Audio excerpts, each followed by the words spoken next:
কালকের দিন তো আমাদেরকে এই 2 দিন পরশু দিন আগামীকালকে যে রাত্রি আছে সেই রাত্রি আমাদেরকে পাহারা দিতে হবে। নিয়ম কারণ হচ্ছে যে ব্যবসায়ীরা ঢুকছে তো দেশে ভোট চুরি হয়ে যেতে পারে, এই জন্য পাহারা দিতে হবে। আপনাদেরকে কিছু কথা বলি, আপনারা তো বিভিন্ন জায়গায় ভোট চাইতে যান, ঘোড়া মার্কায় মানুষ কেন ভোট দেবে? কারণটা ঘোড়া মার্কায় এই কারণে ভোট দিবে যে আমরা রাজৌরি উপজেলার মানুষ 35 বছর যাবৎ আমাদের যে রাজনৈতিক অধিকার, সেই অধিকার নিয়ে আমরা যুদ্ধ করতেছি, কিন্তু আমরা সেভাবে সফল হই নাই। আমার বাবা চেষ্টা করেছিলেন, বাট আল্লাহ তাকে নিয়ে গেছেন, সেজন্য হয়তো আমরা সফল হতে পারি নাই। আজকে প্রায় 20 বছর রাজৌরি উপজেলা মোটামুটি নেতৃত্ব শূন্য হয়ে গেছে। আমি বিগত 15 বছর আগে চেয়ারম্যান হয়েছিলাম, তখন থেকে আমি চেষ্টা করেছিলাম যাতে রাজৌরি উপজেলা ঐক্যবদ্ধ হয়। আমার নির্বাচনের সময় যে ভয়াবহ অবস্থা তৈরি হয়েছিল, তারপরও আমি সব পক্ষ মিলে আমি চেষ্টা করছিলাম যাতে একটা ঐক্য আসে। কারণ আমাদেরকে যদি কিছু পাইতে হয় তাহলে ঐক্য, আমাদের রাজৌরি উপজেলার মানুষের ঐক্য হইতে হবে, সাধারণ মানুষের ঐক্য হইতে হবে। বাট সেই ঐক্যটা এখন আর রইল না। এখন কি হচ্ছে, আমাদের যারা প্রভাবশালী লোক তারা এই সাধারণ মানুষকে জিম্মি করার জন্য তারা ব্যবসায়ীদেরকে হায়ার করে নিয়ে আসছে। ব্যবসায়ীদের আনলে কি হবে, রাজৌরি উপজেলার রাজনৈতিক নেতৃত্ব দাঁড়াবে না। আর রাজৌরি উপজেলার নেতৃত্ব যদি না দাঁড়ায় তাহলে আমরা রাজনৈতিক ভাবে কখনো শক্তিশালী হইতে পারবো না। আর যদি আমরা রাজনৈতিক ভাবে শক্তিশালী হইতে না পারি তাহলে আমরা আমাদের যে রাজনৈতিক অধিকার, সামাজিক অধিকার, আমাদের যে মর্যাদা, সেটা আমরা ফিরা পাবো না। এখন এই যুদ্ধটা কিন্তু আমাদের রাজনৈতিক অধিকারের যুদ্ধ, এই যুদ্ধ আমাদের সামাজিক সম্মানের যুদ্ধ, আমাদের মর্যাদার যুদ্ধ। যদি আপনারা 8 তারিখে বিজয়ী হন, রাজৌরি উপজেলার সাধারণ মানুষ যদি বিজয়ী হয়, তাহলে আমাদের সেই মর্যাদা আবার ফিরে আসার একটা সম্ভাবনা থাকবে। আর যদি হেরে যান তাহলে আর 20 বছরের মধ্যে সেই মর্যাদা ফিরে পাওয়ার কোন সুযোগ থাকবে না। কোন প্রতি বা বছর 5 বছর পর পর কেউ একজন আসবে টাকা পয়সা নিয়ে আইসা, কারো একজনের সমর্থন নিয়ে আপনাদেরকে শেয়ার কিনে আপনাদেরকে বেচা বিক্রি করে চলে যাবে।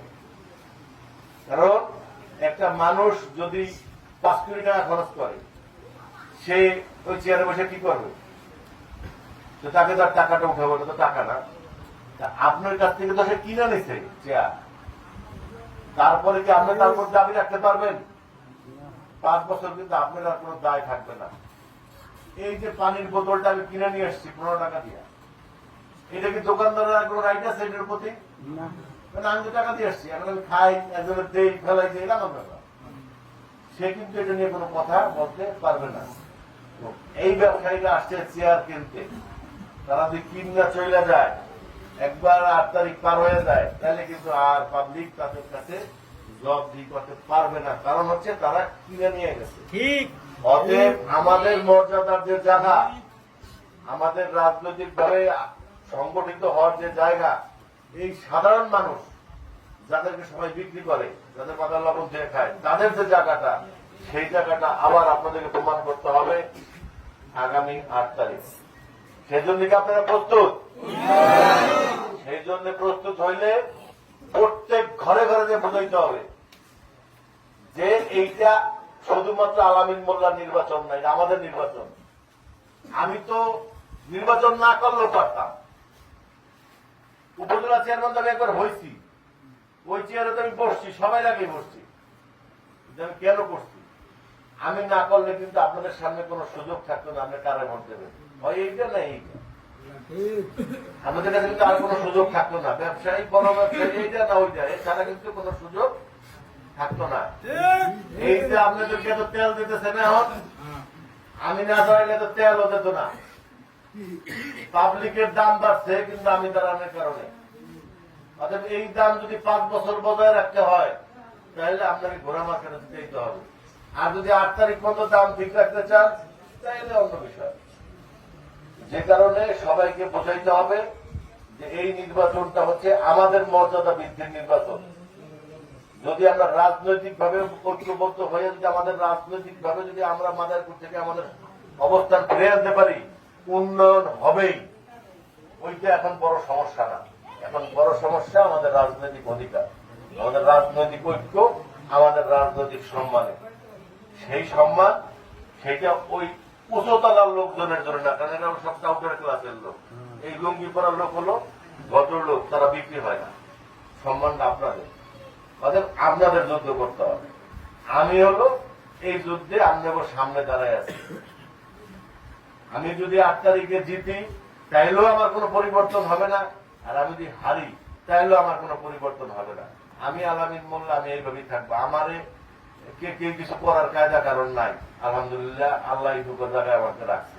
খুব বেশি কিছু চাওয়া পাওয়ার নাই, যা আছে যতটুকু আছি সম্মানের সহিত বসবাস করার মতো ক্যাপাসিটি আল্লাহ আমাকে দিচ্ছে। বিষয়টা হচ্ছে রাজনের মানুষের ভাগ্যে, রাজনৈতিক ভাগ্যে কি হবে ভবিষ্যতে, সেটা হলো বিষয়। আমি আপনাদেরকে কথা দিয়ে গেলাম, নির্বাচনে যাই রেজাল্ট আসুক, এই টাউটারদের এটা আমি করতে দেবো না। আমি এই যুদ্ধ চালায় যাব। সাধারণ মানুষ নিয়ে, তাদেরকে তাদের আত্মসম্মান নিয়ে, রাজনের ঐক্য নিয়ে, রাজনের রাজনৈতিক ভবিষ্যৎ নিয়ে চিনিবিনি খেলতে আমি দিব না। এইটা নিয়ে আমি যুদ্ধ চালায় যাবো, রেজাল্ট যাই আসুক। তবে আমরা যদি ঐক্যবদ্ধ থাকি, ইনশাল্লাহ 8 তারিখে আমরা বিজয় হব। সবাইকে ধন্যবাদ।